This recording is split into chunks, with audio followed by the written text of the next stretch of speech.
Bismillahirrahmanirrahim. Assalamualaikum warahmatullahi wabarakatuh. Perkenalkan, saya Jiswandika Nugraha dari kelas 19 7A 05 dengan NIM 192151753. Di sini saya berterima kasih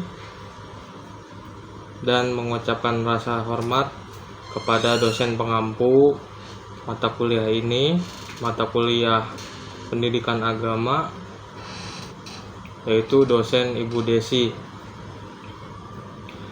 Izinkan saya untuk menyampaikan artikel yang saya buat ini mengenai judul Dampak Genosida di Palestina terhadap Perekonomian Dunia.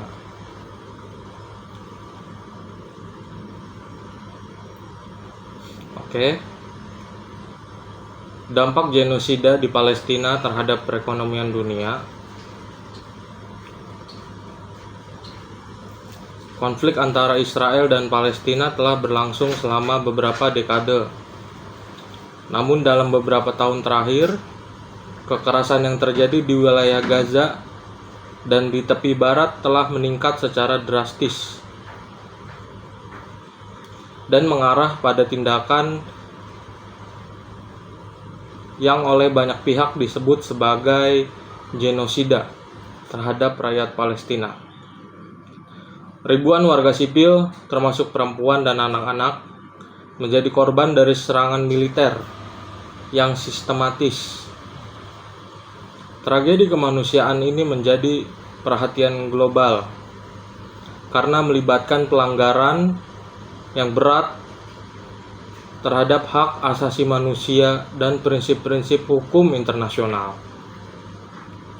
Namun, di balik penderitaan manusia yang nyata, konflik ini juga memberikan dampak ekonomi yang sangat signifikan terhadap dunia. Dalam dunia yang semakin terhubung, ketegangan di satu wilayah dapat menyebabkan ketidakstabilan ekonomi yang secara meluas. Genosida di Palestina tidak hanya berdampak pada kehidupan sosial dan politik, baik di kawasan, tetapi juga memicu berbagai disrupsi terhadap perdagangan global, harga energi, aliran investasi, serta menciptakan tekanan baru terhadap negara-negara donor. Oleh karena itu, penting bagi kita untuk memahami dimensi ekonomi dari konflik ini. Yang pertama, konflik ini menciptakan ketidakstabilan politik dan keamanan di Timur Tengah, sebuah kawasan yang memiliki posisi strategis dalam sistem ekonomi global. Ketika terjadi kekacauan di kawasan tersebut, investor internasional yang menjadi ragu untuk menanamkan modal tidak hanya di Palestina atau Israel, tetapi juga di negara-negara tetangga seperti Lebanon, Mesir, Yordania, bahkan negara Teluk. Penurunan investasi asing langsung dan kapitalisasi pasar di kawasan ini menjadi salah satu konsekuensi dari meningkatnya risiko geopolitik. Kedua, eskalasi konflik mempengaruhi rantai pasok energi dunia. Timur Tengah adalah penghasil utama minyak dan gas alam global. Meskipun Palestina sendiri bukan eksportir energi, kekacauan yang berkepanjangan berpotensi mengganggu stabilitas negara-negara produsen minyak seperti Iran, Arab Saudi, Uni Emirat Arab. Ketakutan akan penyebaran konflik menyebabkan spekulasi pasar yang menaikkan harga minyak. Hal ini berdampak luas. Biaya energi naik, inflasi meningkat, dan beban ekonomi rumah tangga di berbagai belahan dunia bertambah. Yang ketiga, jalur perdagangan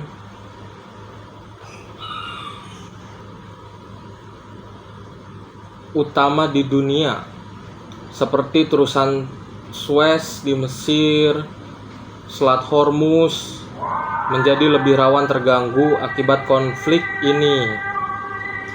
Jalur-jalur tersebut sangat penting bagi pengiriman barang, industri dan komoditas energi. Ketegangan di wilayah ini memaksa perusahaan logistik dan pelayaran menaikkan biaya asuransi dan pengalihan rute, yang pada akhirnya menaikkan biaya distribusi global. Efeknya terlihat pada meningkatnya harga barang, konsumsi, perlambatan produk manufaktur, dan keterlambatan pengiriman global. Yang keempat, konflik ini menyebabkan peningkatan beban ekonomi terhadap lembaga-lembaga internasional dan negara-negara donor. Dalam upaya menangani krisis kemanusiaan, miliaran dolar bantuan harus dikeluarkan oleh organisasi seperti PBB dan negara-negara barat. Ini menciptakan tekanan tambahan pada anggaran negara yang sebelumnya sudah terbebani oleh dampak pandemi dan krisis yang lainnya. Sumber daya yang seharusnya digunakan untuk pembangunan ekonomi dan sosial dialihkan untuk menanggulangi konflik dan dampaknya. Yang kelima, genosida di Palestina memicu gerakan boikot dan tekanan sosial ekonomi terhadap perusahaan dan negara yang dianggap mendukung tindakan kekerasan. Masyarakat global, terutama di dunia muslim, mulai memboikot produk-produk dari perusahaan yang terafiliasi dengan kepentingan Israel. Hal ini berdampak pada pendapatan perusahaan multinasional, reputasi merek, serta mendorong munculnya pola konsumsi baru yang lebih politis.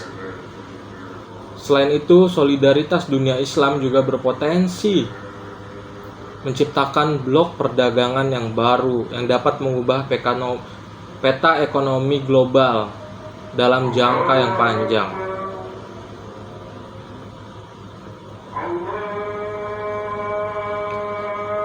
Mungkin ada beberapa poin-poin atas dampak ekonomi global akibat genosida di Palestina. Yang saya sebutkan mungkin hanya beberapa. Yang pertama, akibatnya penurunan investasi global di Timur Tengah. Yang kedua, fluktuasi harga energi dunia. Yang ketiga, disrupsi rantai pasok dan jalur perdagangan strategis. Keempat, tekanan anggaran negara dan lembaga donor. Dan yang kelima, gerakan boikot dan pergeseran pola konsumsi global.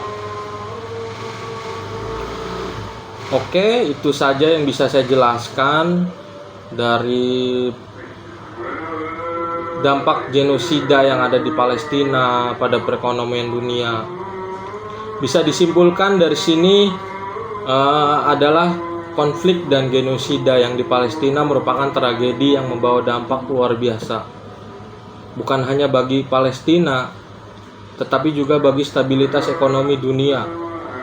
Dalam sistem global yang saling terhubung, krisis kemanusiaan bisa menimbulkan efek riak yang mempengaruhi investasi, energi, perdagangan, dan perilaku pasar secara luas. Dampak ekonomi dari konflik ini menunjukkan bahwa perdamaian bukan hanya keharusan moral, tetapi juga kebutuhan ekonomi global. Pemerintah, pelaku usaha, dan masyarakat internasional harus lebih sadar bahwa menjaga keadilan dan perdamaian di Palestina bukan hanya soal hak asasi manusia, tetapi juga tentang memastikan ketahanan ekonomi dunia. Tanpa upaya penyelesaian konflik yang adil dan berkelanjutan, dunia bisa saja akan terus menghadapi ketidakstabilan yang mahal dan berkepanjangan. Sekian presentasi dari artikel yang saya buat. Terima kasih kepada Ibu dosen pengampu dan terima kasih yang sudah mendengarkan presentasi saya. Wassalamualaikum warahmatullahi wabarakatuh.